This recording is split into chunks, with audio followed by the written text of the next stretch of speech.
morning everybody and welcome to my YouTube channel. My name is Crystal. Good morning. Today is Thursday.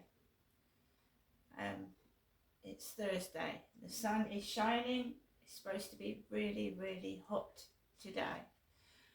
I like to keep cool at home, so I'm going to be at home today. I'm just keeping cool. I really don't like the sticky hot heat. I just don't like it, so I'm going to keep it cool in front of my cool air fans. It feels like the height of summer here in Rochester. It's lovely weather, but it brings out all the flying insects, doesn't it? And it makes you feel grumpy. It does, because you get overheated quickly. But it is brilliant sunshine out there. I am not going anywhere. I can't believe this heat wave over April and early May. My goodness. Alexa, good morning. Good morning, and a happy birthday to Joanna Lumley. I hope she has an absolutely fabulous day, sweetie darling. Alexa, what's the time, please? Good morning, Crystal. The time is 8:35 a.m. Alexa, what's the date today? It's Thursday, the 1st of May. So, pinch, punch, first day of the month, the 1st of May, and the bank holiday weekend is on its way. Alexa, what's the time? It's 8:36 a.m. Alexa, what's the weather outlook? In Rochester, it's 13 degrees Celsius with clear skies and sun. Today, you can expect lots of clouds, with a high of 27 degrees and a low of 13 degrees.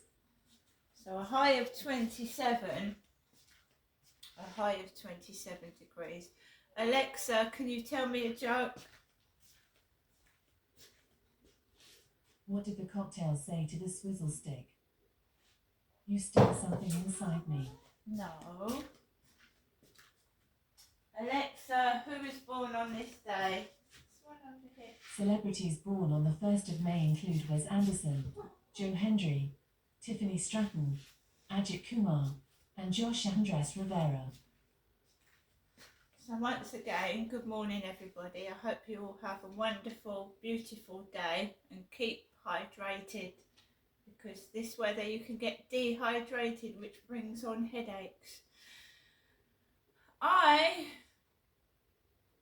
came home last night and the walk on the field was okay. I came home and I just all day I've been listening to music, because Alexa stores your playlists and I love music, so it keeps all the music I like, rather than listening to bits that I don't like. So I was quite happy yesterday. Harry, you're hairy. You're very hairy and it's hot. It is incredibly hot in this flat, you wouldn't believe.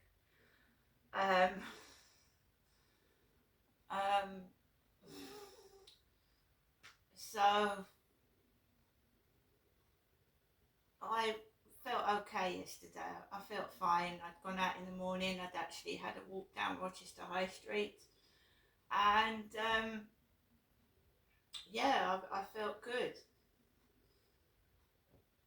I saw where they're getting ready for the Sweeps Festival, so they're all getting ready with putting things together, the fairground part of it and all that, and it looks lovely down there, really lovely. So hopefully over the weekend I'll be able to go out at least one day and get some footage of the Sweeps Festival. Let's hope so. If not, no problem. I've got to go with how I feel. Sometimes I don't feel confident. I don't even want to go out the door, so I won't. And other times I will just go out and say, fuck it, I'm going out and I'll do this. So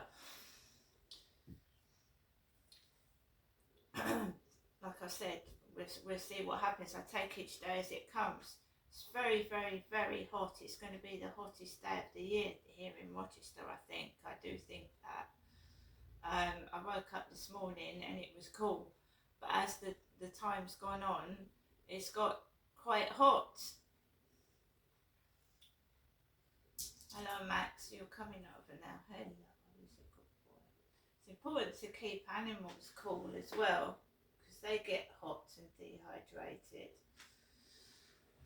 So I'm going to make sure Max is okay. And cats tend to hide in the shade, out of the way. So when I used to have other cats, they used to hide, and I didn't know where they were, but they keep cool by hiding in the shade, under cars, under trees, under furniture, that kind of thing. So nothing really major happened yesterday, apart from I saw that guy Charlie, who I call my stalker, and his hair's grown a bit. It's curly, grey curly hair with a bald patch in the middle, and no, just not interested.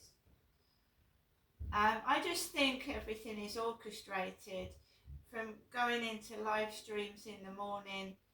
It just doesn't feel real to me, so I've got fed up live streaming. Last night I was sat down flicking through TikTok, as you do when you've got nothing to do in the evening and you're on your own.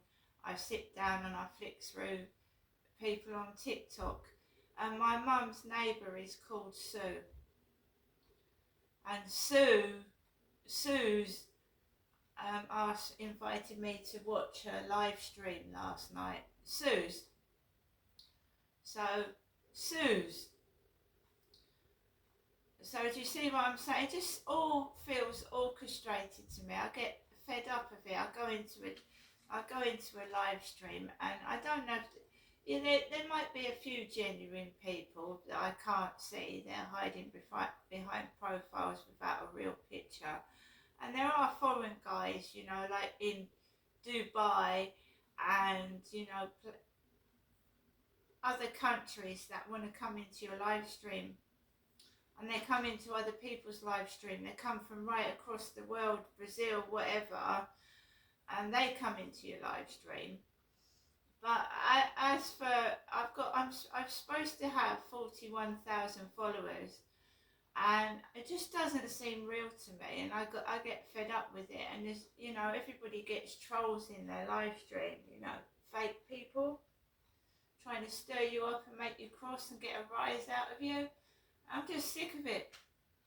I don't know if I can actually do it anymore. I don't mind taking people for a walk somewhere, but actually sitting down and having a conversation with people you can't see, I don't know if I can do that anymore. I don't feel like I want to. So yesterday I didn't do any live streaming at all. I get put off. I just do.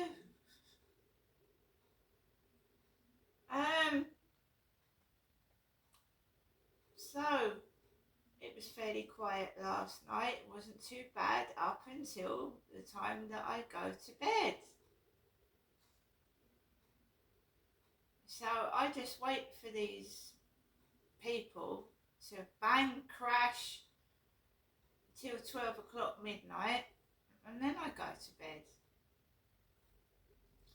So it was quiet, and then I got messages off of TikTok. How are you? What are you doing?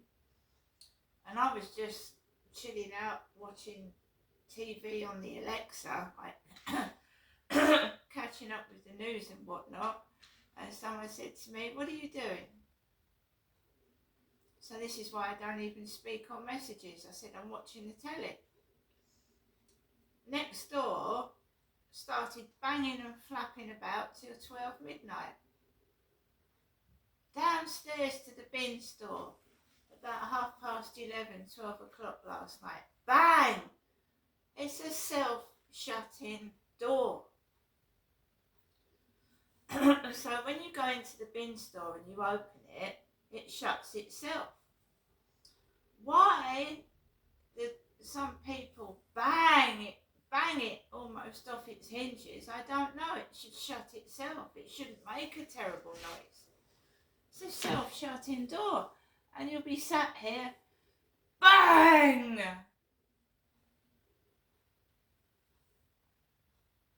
Yeah, unfortunately for me, I'm on a first floor flat, and right underneath me is the communal door and the bin store where the rubbish is. So when people go in and out all times of the day, the bin store doors banging and the communal doors beep, beep underneath my window. But I've learnt to shut it out with noise like the television, music and fans. But I went into TikTok yesterday and another woman's got the same problem. It's just not me. It's not only me.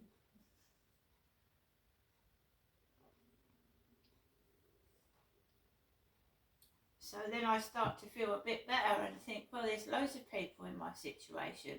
Absolutely is. And I watched this poor guy in Russia who's living with his mother in extreme poverty. And as I was watching Valera in Russia, who lives with his mum, and he's in extreme poverty. I mean, absolutely awful living conditions. If you think it's bad where we are, my goodness, Russia. Some people living in Russia are in terrible situations, and you want to help, but you can't. You can't. This is Russia.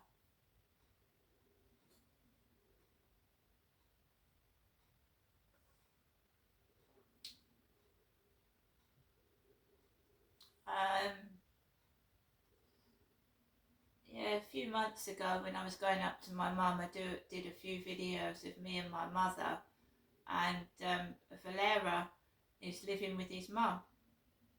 He must be late 30s, early 40s, and he's living with his mother. And they're just living in terrible conditions in Russia, absolutely. And what can you do? So I'm a woman, and I was filming, you know, how my mother's behaviour is, because it frightens me. And she's quite happy where she is now on her own. She lives next door to Sue. Sue helps her, and I'm just leaving her to her own devices. She's got a neighbour that cares for her, and she's got another relative she obviously doesn't want me about, so I'm staying by myself.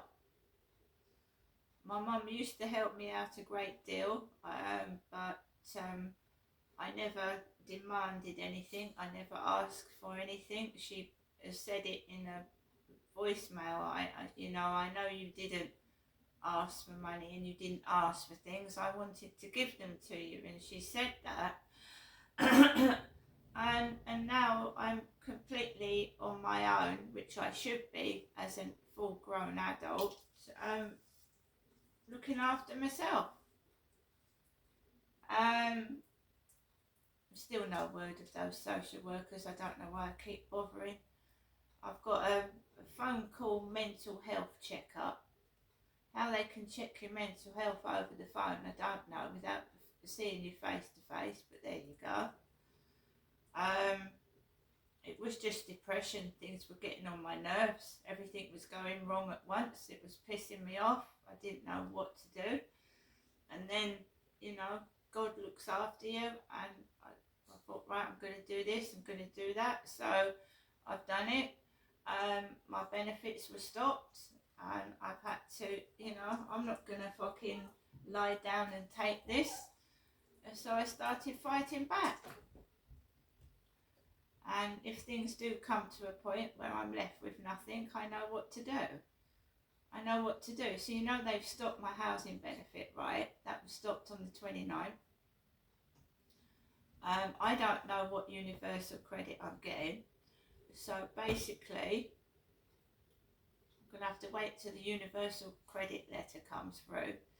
And then if the universal credit does not cover my rent, then I will have to apply for housing benefit again on the universal credit. Because in some cases, people have said that the universal credit benefit doesn't cover the rent, the whole rent. And how are you supposed to eat and pay bills? Do you know what I mean? So you can apply for housing benefit if your benefit doesn't cover the rent. So we'll see. I'm just new to this, so I don't know. But I'm not going to let things slide. I'm still tidying up. I'm still bidding on properties to get out of here. The guy upstairs parked his car outside my window last night. The car gives off fumes. It gives off potent, poisonous fumes, and they come through my bedroom window. You can see when his exhaust pipe was right opposite my window this morning, and the great big gust of exhaust fumes was coming through my bedroom window. The alarm didn't go off. It went off yesterday at 2 and 3 in the morning. It went off, but I just stayed in my bed and didn't get up. You can see it's early morning because lights are on still. That video was at 10 to 6 this morning.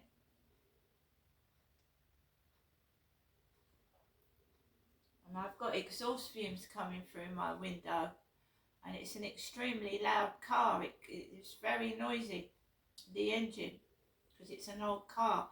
I believe it's about 2002, 2004. Anyway, Alexa, LBC Radio. LBC London from Global Player.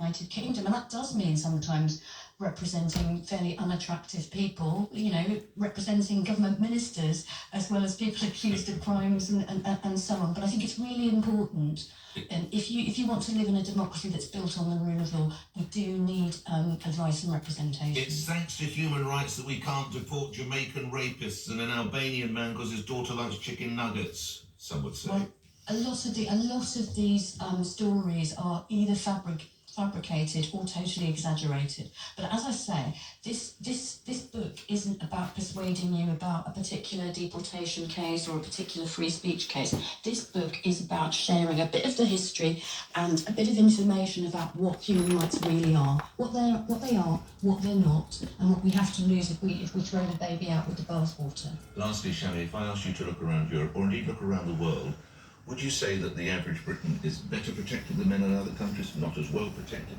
roughly the same? What happens if you look globally? I'm using the selfie stick. Selfie stick.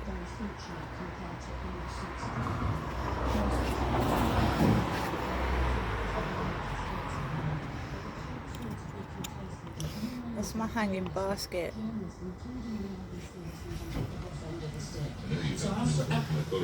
Indeed. So our freedoms are just too precious to give away without a fight, and certainly without knowing what they are. Always enjoy speaking with you. Thank you. Human Rights, the case for the defence by Shami Chakrabarti is published by Penguin today. It's in paperback.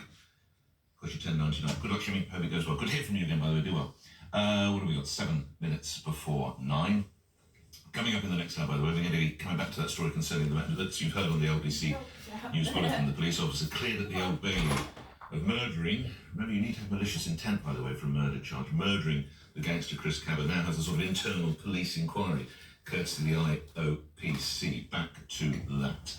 But let's talk about the King's message yesterday, which seems to have resonated, and I have the benefit, obviously you don't, but I see all the texts and social media messages and everything that comes in and emails, and it is almost universally positive reaction to what the King said at the reception. Ian's in Southampton. Ian, your story. Hello. Good morning, Nick. How are you, my friend? I'm all right, buddy. How's the South Coast this morning? Nice and sunny, I imagine. It is actually quite warm, actually. Enjoy the day. This is the second time I've spoken to you, Right. and really enjoy your breakfast show, so thank you very much. Thank you, sir. Now, what's it you're going to tell me? Have you got the condition, or someone you know or love? My mother had cancer of the bowel. Right. Okay. Um, How long ago was this? 2002, my friend. And how did it go for Mum? She died, unfortunately. I'm so sorry. Do you want to end it there for now? No, it's fine. I can... Okay. How long did you have Mum with the condition? She had it for quite some time. She got clear of it, and we were all quite happy. And she died, and honestly, dreadfully. Of course you do. The King says that people such as your mum, it's daunting and frightening. Again, without wishing to cause undue distress, and if it gets too much, matey, just put the phone down. But is that how you think Mum took the news? Can you recall? Yes, she was in a very good hospice. They looked after her very well, Yes. Dad said. My only regret, Nick, is I couldn't go and see her. You couldn't? Because it was so far away. It was over in Manchester. Right. But when she came to the flat and I was there, I gave her a hug and I didn't realise I was hurting. Okay. All right. Because Let's talk about something more positive. What did you take from what the King said yesterday? Your view of the King and his comments, Ian? I was quite relieved actually, Nick. I'm saddened that he's got the condition. Right. But I'm happy that he is taking this as a good thing. Well, yes, I'm going to say yes. Ian, thank you very much, and obviously condolences, and you did really well to battle it because that was obviously very tough for you. I don't see it as a good thing. What he's doing is, and what the King always tries to do, is he's trying to get a positive out of a very negative situation, and he's trying to help others. And I think you can be the most fervent Republican or anti-monarchist, and you have to admire that. Ian, look after yourself. Thank you.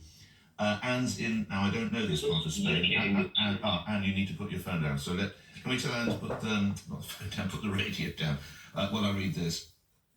This comes in from. Oh, you don't want me to give you a name.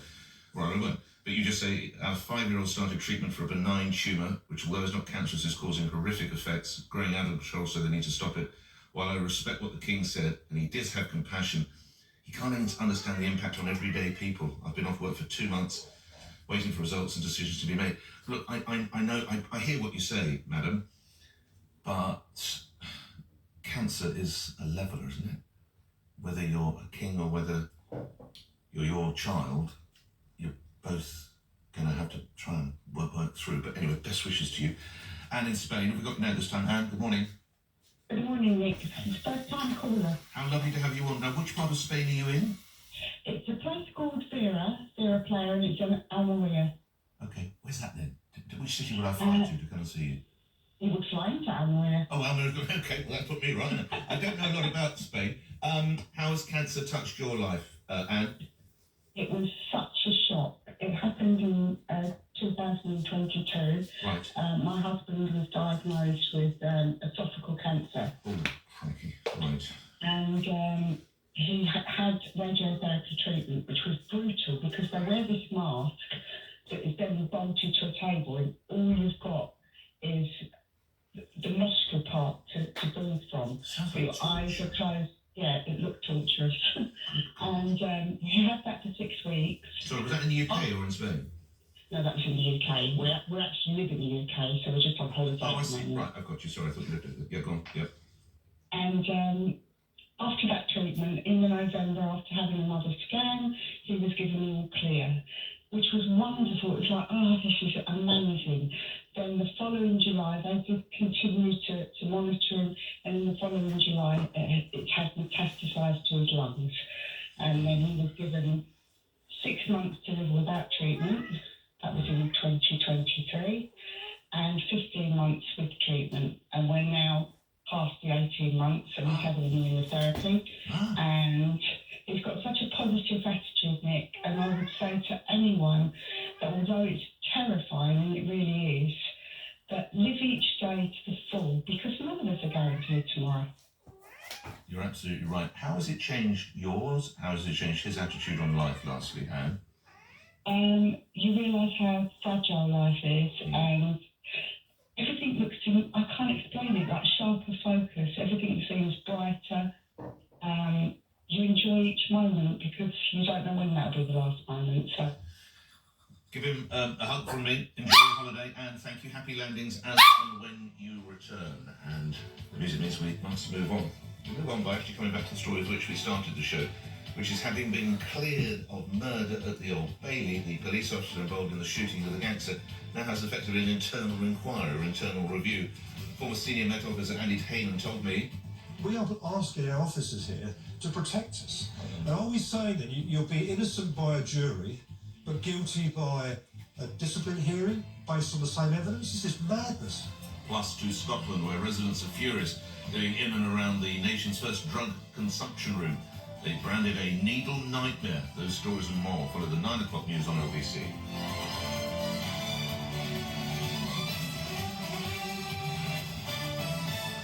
On your radio, on Global Player, and Play LBC. leading Britain's conversation. This is LBC.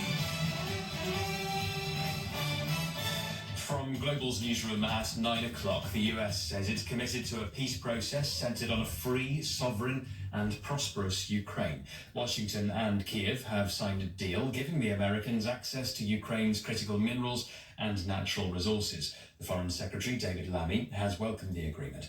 The US Treasury Secretary, Scott Bessent, said it sends an important message to Moscow. Today's agreement signals clearly to Russian leadership that the Trump administration is committed to a peace process centered on a free, sovereign, and prosperous Ukraine over the long term. It's time for this cruel and senseless war to end. A former colleague of the police officer who shot Chris Cabba has warned the case will put public safety at risk. He's criticised the decision to bring misconduct proceedings against Sergeant Martin Blake, who was cleared of murder. Sergeant Blake fired a single shot at the gang member after a pursuit in South London in 2022. LBC's crime correspondent Andy Hughes says there are fears armed police will vote with their feet. There are already less firearms officers on our streets because of this, because of what happened to Annex 121, and this latest decision is likely to have more of an effect. What I think is going to happen, and what I'm told will happen, is that these officers who are in firearms, they will go to their families, they will reflect, they will ask their family, is this worth it? Experts have warned gangs smuggling meat into the UK are risking an explosion of animal diseases. Figures shared with LBC show nearly 60 tonnes of illegal meat was seized at the port of Dover in the first 3 months of the year. That's threefold on the same period last year. Talks aimed at resolving the long-running Birmingham bin strike are due to take place this morning. Thousands of tonnes of rubbish have piled up on the street since the action began in March. And polls have opened for the local elections in parts of England. Voters have until 10 o'clock tonight to cast their ballots in 1,600 council seats and 6 mayoral races. A by-election is being held to choose a new MP in the Cheshire seat of Runcorn and Helsby. In the city, the FTSE 100 a short time ago reopened at 84.94. The pound buys $1.33 and a euro 17. LBC weather, cloud and showers moving from Scotland and Northern Ireland into northern England. Very warm and sunny elsewhere, a high of 29 degrees. From Global's newsroom for LBC, I'm Thomas Watt. The best seat in the house is no longer in the house. It's outside with the sound of the... Right, guys, I'm going to get on with the rest of my day. I hope you all have a great one.